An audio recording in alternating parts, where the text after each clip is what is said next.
आ जाते हैं, बुरी तरह से बौखला जाते हैं। सबसे शॉकिंग बात, ये जो एंकर्स हैं वो भाजपा के प्रवक्ता के साथ खड़े होकर लड़ते हैं। मसलन मैं आपको एक टाइम्स नाउ नवभारत की क्लिप दिखाना चाहता हूं। इसमें भाजपा की तरफ से राधिका खेड़ा है, मिस यू टर्न, क्योंकि पहले कांग्रेस में थी, प्रधानमंत्री नरेंद्र मोदी को पानी पी पी कर गाली दिया करती थी, फिर यू टर्न मार लिया, अब भाजपा में आ गई। ये डिबेट का ये अंश मैं आपको इसलिए दिखाना चाहता हूं क्योंकि आप यहां देखिएगा किस तरह से एंकर भाजपा के प्रवक्ता के साथ खड़े हो गया है और आरजेडी की जो प्रवक्ता हैं उस पर दोनों ने चढ़ाई कर दी। देखा जाए जिससे आपको पता चलेगा न्यूज चैनल्स की हकीकत। देखिए साहब, 45 सेकंड नहीं, 1 मिनट दे रहा हूं, बोलिए। ठीक है। पुलवामा में 300 किलो आरडीएक्स कहां से आया पता नहीं, चीन अंदर घुस गया पता नहीं, नोटबंदी से क्या मिला इनको पता नहीं, पीएम केयर फंड में पैसा आया बताएंगे नहीं, राफेल में कितना इन्होंने ले लिया बताएंगे नहीं, और अब ये नारंगी दूसरे से सवाल करेंगे बगल में बैठी हुई महिला का पोस्ट है। तब बुद्धि हुआ करता था या आज बुद्धि है, या तब बुद्धिहीन थी आज बुद्धिहीन है? किस किस बात को स्वीकारेंगे आप? ये लोग, इनका जो स्वर होता है ना, पाकिस्तान प्रेम इनका हर स्वर पर झलकता है, हर बात पर बुद्धि जानना चाहती हैं, लेकिन आपकी बुद्धि इस बात पर नहीं खुल रही है कि पाकिस्तान का प्रोपेगेंडा अगर कांग्रेस चला रही है तो आपको सपोर्ट करना है या उनका विरोध करना है? पहले से ये बता रही हूँ ना, पाकिस्तान प्रेम इनका जब जाहिर हो गया तब जब पाकिस्तान हमारे सेना को गाली देती है और इनके नेता हमारे सेना को गाली देते हैं। जब हमारे अरे जब जो हुआ वो छोड़ दीजिए, आज जो हुआ उसका जवाब दीजिए। 10 सेकंड में प्रियंका रिप्लाई करना चाहती हैं, वक्त में 10 सेकंड से प्रियंका, पहले सुनिए प्रियंका सिर्फ 10 सेकंड जल्दी बोल दीजिए, उसके बाद राधिका। इन लोगों की कोई हद नहीं है दोस्तों। इंतजार कीजिए भाजपा सांसद आलोक शर्मा ने लव जिहाद के बारे में क्या कहा और जिम्स में काम करने वाले मुस्लिम ट्रेनर्स के बारे में क्या कहा। क्योंकि दोस्तों होता क्या है, हमारे 57 सांसद इस वक्त मुसलमान देशों में जा रहे हैं, वहां पर कोई राष्ट्राध्यक्ष, कोई प्रधानमंत्री, कोई राष्ट्रपति इनसे नहीं मिल रहा है, छुटभैया अधिकारी इनसे मिल रहे हैं। भाई स्वाभाविक सी बात है, अगर आप देश के अंदर खड़े होकर मुसलमानों को गाली देंगे, उनकी लिंचिंग करेंगे, उनके बारे में अनर्गल बातें करेंगे, और ये कोई छुटभैया नेता नहीं है, एक सांसद ने यह बात कही है, तो आप मुझे बताइए मुसलमान देशों में कोई आपको वक्त क्यों देगा? वहां पर आप जा रहे हैं तो भारतीय मूल के लोगों से मुलाकात कर रहे हैं, उससे कोई फायदा नहीं है। मगर मैं आपके सामने एक और चीज पेश करना चाहता हूं दोस्तों।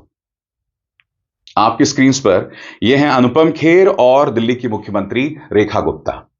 यहां पर ये लोग अरविंद केजरीवाल की खांसी का मजाक उड़ा रहे हैं, आप किसी की बीमारी का मजाक उड़ा रहे हैं, जिससे आपको पता चलता है कि आप किस कदर तमाम हदों को पार कर रहे हैं। सामने रेखा गुप्ता हैं जो अनुपम खेर को रोक सकती थी, मगर अनुपम खेर के साथ दिक्कत क्या है, इनके पास काम नहीं है।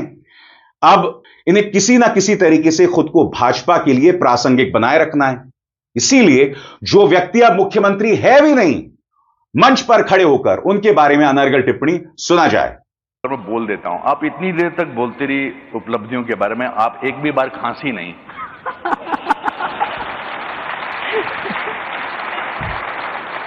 दिल्ली वालों को खांसी सुनने की आदत पड़ गई है। दिल्ली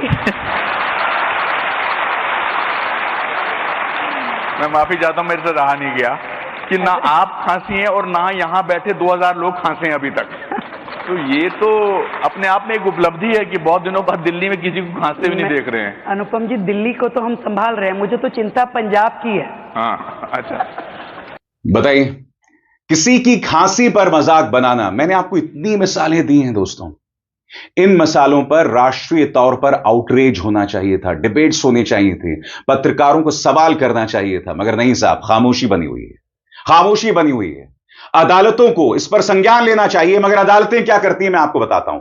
अनुराग ठाकुर, याद कीजिएगा, इसकी हेट स्पीचेस थी, नफरती बयान थे, याद है आपको? देश के गद्दारों को गोली मारो, और उसके बाद जामिया के अंदर, शाहीन बाग के अंदर युवक पहुंच जाते हैं और गोलीबारी शुरू कर देते हैं। इसके भाषण का यह परिणाम हुआ था, मगर आपको याद है ना अदालत ने क्या कहा था? आपकी स्क्रीन पर, no criminality if something said with a smile, says High Court on Delhi riots hate speech case. यानी कि अगर आप कोई बात मुस्कुराकर कहते हैं तो उसमें कोई आपराधिकता नहीं है। कितने शर्म की बात है, यह अदालत की टिप्पणी है साहब। मगर अगर ऐसा कोई बयान विपक्ष के किसी नेता ने कहा होता तो मैं दावे के साथ कह सकता हूं अदालत का रुख कुछ और भी हो सकता था। मैं फिर आपसे पूछना चाहता हूं, क्या हाईकोर्ट की टिप्पणी जायज थी भारतीय जनता पार्टी के नफरती नेता के बयान पर? इससे क्या हो रहा है मैं आपको बताता हूं दोस्तों। प्रधानमंत्री कई बार मंच पर खड़े होकर हेट स्पीच देते हैं, इसकी चर्चा अंतर्राष्ट्रीय तौर पर होती है। अब इसी बात का अनुसरण भाजपा के प्रवक्ता करते हैं, जो कांग्रेस के नेता को वैश्या की औलाद, तवायफ की औलाद, इस तरह की बातें करते हैं, महिला नेत्रियों पर टिप्पणी करते हैं। अब इसका असर युवाओं पर पड़ता है। होता क्या है, जो छुट भइये इन्फ्लुएंसर्स होते हैं, उन्हें क्या लगता है कि लोकप्रिय बनने के लिए मुसलमानों को गाली दो, माइनॉरिटीज को गाली दो, मुसलमानों के धार्मिक प्रतीकों पर गाली दो, और उन्हें लगता है कि इससे उन्हें लोकप्रियता मिल जाएगी, इससे वो बहादुर बन जाएंगे। अब आप किसी के धार्मिक प्रतीक को गाली देंगे तो पुलिस आपको गिरफ्तार करेगी, क्योंकि आप जानते हैं कई बार हिंदू धर्मों के प्रतीकों पर टिप्पणी करने पर लोगों की गिरफ्तारियां हो जाती हैं। यहां पर जब आप अनर्गल बातें करेंगे, अश्लील बातें करेंगे, तो उस पर कानूनी कार्रवाई होगी। कहने का अर्थ क्या है, जब टॉप लीडरशिप से नफरती बयान जारी होंगे तो उसका असर युवाओं पर पड़ेगा। युवाओं को लगता है कि मुसलमानों के बारे में अनर्गल बातें करके, जहर उगलकर वो हीरो बन जाएंगे। ऐसा कुछ नहीं है। आपको पुलिस आपके घर से ले जाएगी, और ये जो भारतीय जनता पार्टी के गुर्गे हैं, आईटी सेल के गुर्गे हैं, जो तालियां बजाते हैं ना, कोई आपकी मदद में नहीं आने वाला है। सबसे बड़ी बात, आप अपना करियर खराब कर रहे हैं, अपना फ्यूचर बर्बाद कर रहे हैं। कोई कंपनी आपको नौकरी पर नहीं रखेगी, या रख भी सकती है, मगर सबसे बड़ी बात, आप मानसिक तौर पर अपने अंदर जो जहर उड़ेल रहे हैं, उसका नुकसान सिर्फ आपको है, क्योंकि इनकी तो राजनीति चल रही है। अब गौर किया जाए, भोपाल के अंदर भाजपा के सांसद आलोक कुमार क्या कहते हैं। आलोक कुमार अब लव जिहाद की बात कर रहे हैं साहब।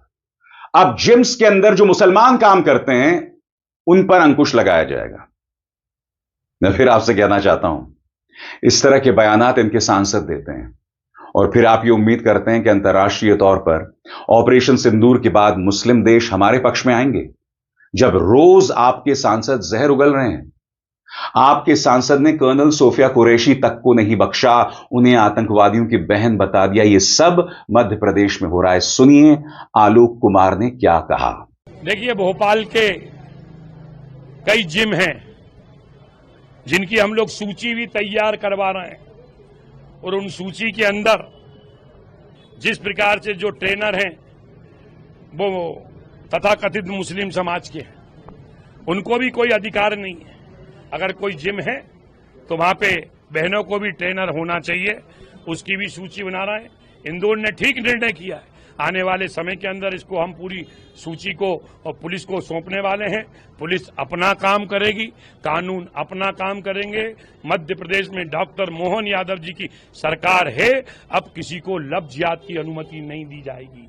और लव जिहाद अगर कोई करता भी है कि नहीं साहब, अरे लव जिहाद कर रहे हैं, और मैं तो कह रहा हूं भूमि का भी जिहाद कर रहे हैं, लैंड जिहाद। हमको बताया गया, ये भी हम करेंगे। अब ये चलने वाला नहीं है, कानून अपना काम करेगा, कानून कठोर से कठोर उनके ऊपर कार्रवाई करेगा, इतना ही मैं कहना। बताइए, 2 दशकों से भाजपा की सरकार है मध्य प्रदेश में, अब भी ये लोग लव जिहाद की बात कर रहे हैं। आप इसके पीछे की सोच को नहीं समझ रहे हैं। आपको 24 घंटे भारतीय जनता पार्टी डरा कर रखना चाहती है।